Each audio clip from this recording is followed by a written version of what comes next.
Hello दोस्तों, मेरे इस YouTube चैनल में आप सभी का स्वागत है। मेरा नाम थम्मल लाल निषाद है। आज हम आपको नरकासुर वध की कथा सुनाने जा रहे हैं। इस कथा को ध्यान से सुनिएगा। चलिए इस वीडियो को बिना विलंब किए स्टार्ट करते हैं। अगर आप मेरे इस चैनल में पहली बार आए हैं तो मेरे इस चैनल को सब्सक्राइब कर दीजिएगा, क्योंकि मैं इसी प्रकार का वीडियो लाता रहता हूँ।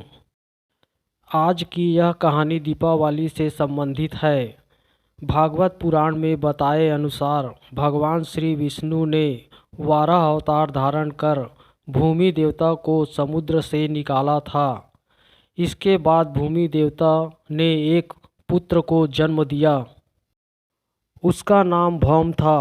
पिता एक परम देव और माता पुण्य आत्मा होने पर भी पर भौम क्रूर था, इसलिए उसका नाम भौमासुर पड़ गया। वह पशुओं से भी अधिक क्रूर और आक्रमी था। जैसे जैसे उसकी आयु बढ़ रही थी, वैसे ही उसकी क्रूरता भी प्रतिदिन बढ़ती गई।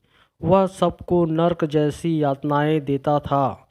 उसकी इन्हीं क्रूरता के कारण ही उसका नाम नरकासुर पड़ गया। नरकासुर प्रयाग ज्योतिषपुर का राजा था। उन्होंने ब्रह्मा जी की घोर तपस्या करके वर प्राप्त कर लिया था कि उसे कोई देव दानव मनुष्य कोई नहीं मार सकेगा। कुछ दिनों तक तो नरकासुर अच्छे से राज्य करता रहा, किंतु कुछ समय बाद उसके सारे असुरी अवगुण उभर कर बाहर आ गए। उसने इंद्रदेव को हराकर उन्हें नगरी से बाहर निकाल दिया। नरकासुर के अत्याचार से देवतागण त्रस्त हो गए।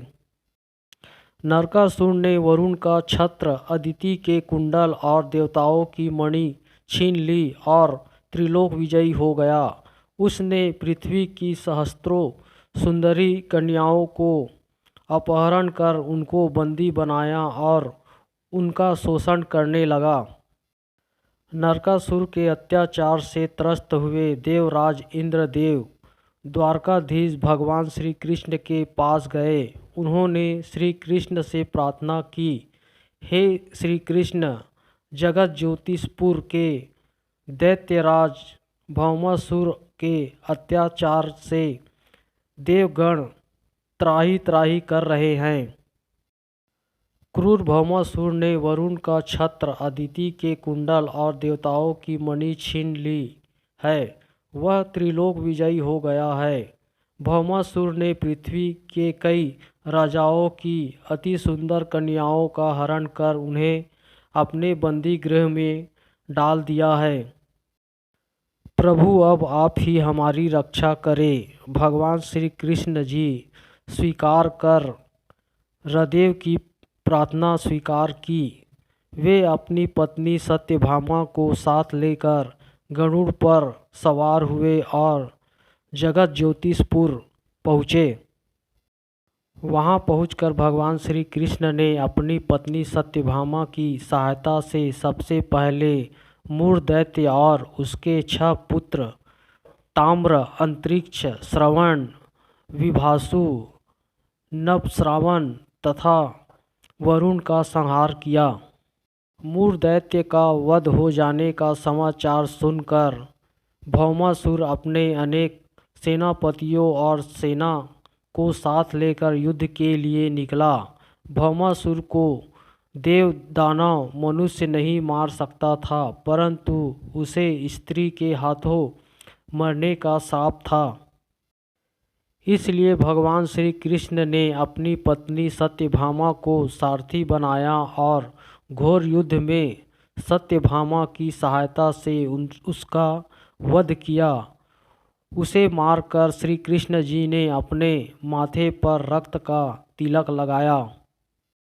अंत समय में नरकासुर ने भगवान श्री कृष्ण जी से कहा, आज के दिन जो कोई ब्रह्म मुहूर्त पर मंगल स्नान करेगा, उसे कोई भी दुख नहीं होगा।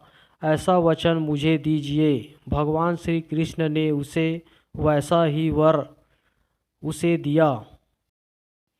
इस प्रकार भौमासुर को मारकर भगवान श्री कृष्ण ने उसके पुत्र भगत दत्त को अभय दान दिया और उसे जगत ज्योतिष का राजा बनाया।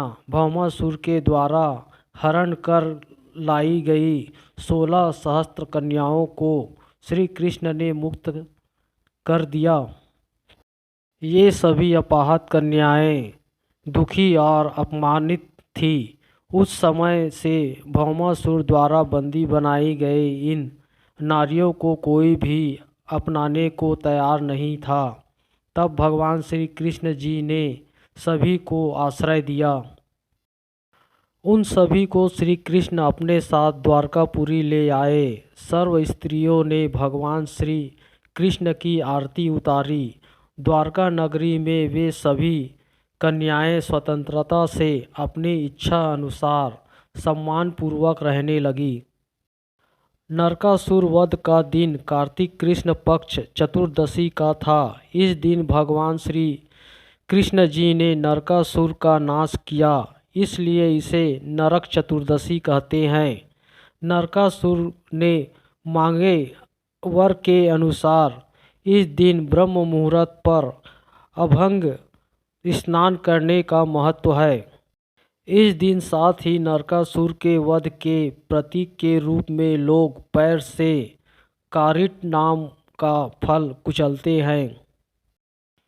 हेलो दोस्तों, आपको यह नरकासुर वध की कथा कैसी लगी मुझे कमेंट्स करके बताइएगा। आशा करता हूँ कि यह वीडियो आपको पसंद आया होगा। अगर आप मेरे चैनल पर पहली बार है तो मेरे इस चैनल को सब्सक्राइब कर दीजिएगा और बगल का बेल आइकन प्रेस करना ना भूलिएगा, जिससे आपको मेरे वीडियो की नोटिफिकेशन सबसे पहले आपको मिलेगा। इस वीडियो को देखने के लिए धन्यवाद।